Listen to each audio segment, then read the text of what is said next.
DeVonta Smith, you have my attention. Holy shit. Slim Reaper.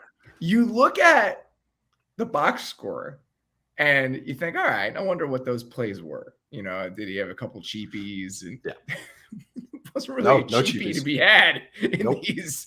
You look at the collection of catches he had. The first one down the right sideline, he's tracking the ball over his shoulder somehow, making a wall toe tapping in the right side on the right sideline. The one he makes down the field near the end of the half, he goes up over two guys to make a play in traffic down the field. And then the touchdown is a ridiculous contested catch in traffic. Oh, all of them.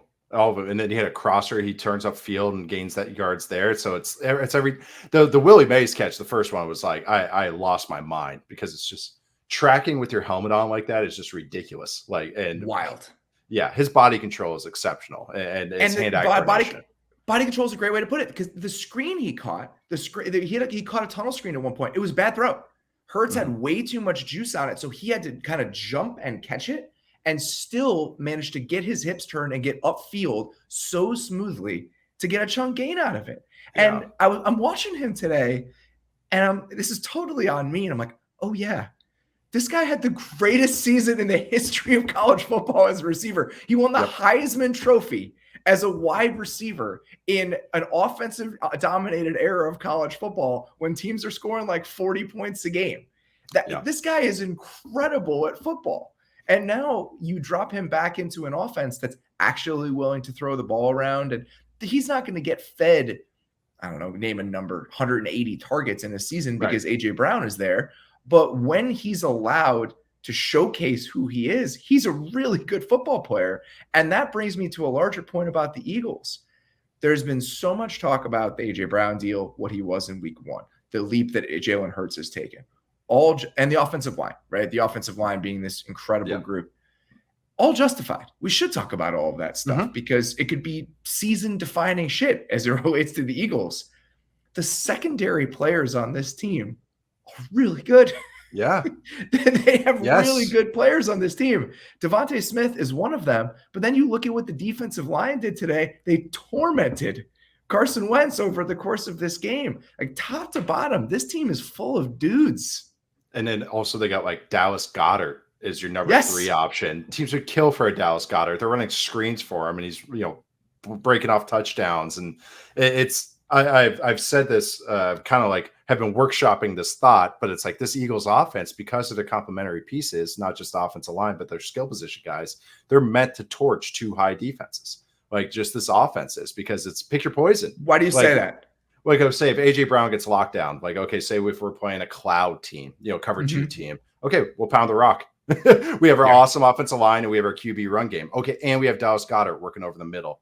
Okay, say you got a man heavy. Say they played the Patriots. I don't even know if they're on their schedule. And they played the Lions in week 1, and the Lions played a ton of man coverage against them. So they go, what if they would go 1 double? Or okay, 1 double number 11. They double team. Okay, now DeVonta Smith is 1-on-1. There's not a single number 2 corner that can keep up with DeVonta Smith. Like he is a very good player. So this team even if the running back run game that actually looked better today, this offense is just meant to shred what defenses want to do to them, which is fun, which is really, really fun. It's up to Jalen Hurts to keep playing as he is. And then the defense, like you said, this defensive line, they had 9 sacks today. The Carson Wentz got sacked 6 times in the first half. The Washington had 5 first downs. Like they were just absolutely dominating. And guys are running the hoop like around them. Like everyone's playing with effort because they could rotate their guys up front. They could smell it today. You watch them play today. I think it's playing with the lead, which this team is probably going to play with the lead a decent amount this season. And we've talked about their struggles to defend the run out of certain packages. But if you're up 24-0, can't do that. You don't have to worry about it. So you can just line up in your 4-man front with these guys and just get after it. The run, the hoop thing, the bend that they showed multiple times on big plays in this game. There's different guys. Sweat's first one. How your body bends that way and the flexibility required to get that sack is insane. And then Reddick's strip sack, he shouldn't even. It's not a bad play by Sam Cosmi. He runs him past. You should not be able to bend your body back in that direction to even get a piece of that ball the way that he did. And then the interior guys, Hargrave had some moments. He absolutely roasted. I think it was Andrew Norwell for a sack in this game. Fletcher Cox walked the left guard back into Wentz for a sack. Yep. Hargrave had a pressure that turned into a Brandon Graham sack. Brandon Graham had a moment today. He had a little two-hand swipe that he finished off. Every single guy chipped in on the Eagles defensive front today. And they're not the greatest group of players, but they're pretty darn good. And I think, again, today was just a showcase for that second tier of guys on this team and how they're really, really good and probably better than the second tier of guys on virtually every other team in the entire league. What we've talked about with the Bills and like the Dolphins, and it's always, okay, offensive line. Like you're always worried about a bad offensive line. That's what the Eagles defense is showing, though, that if you have a bad offensive line, we can take over games. And that is, as any football fan knows, that is the most frustrating thing when your offense can't get even off the ground because your offensive line is just getting their asses kicked play after play.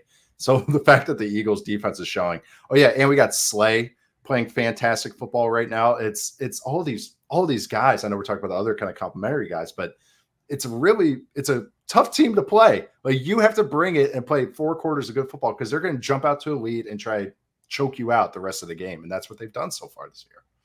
In fact, we're not even focused on the game that Jalen Hurts had, which was another incredible afternoon by him. I mean, where he's already at a point where it's like, okay, I guess Jalen Hurts just plays this way now. Which, yeah, that's what he is.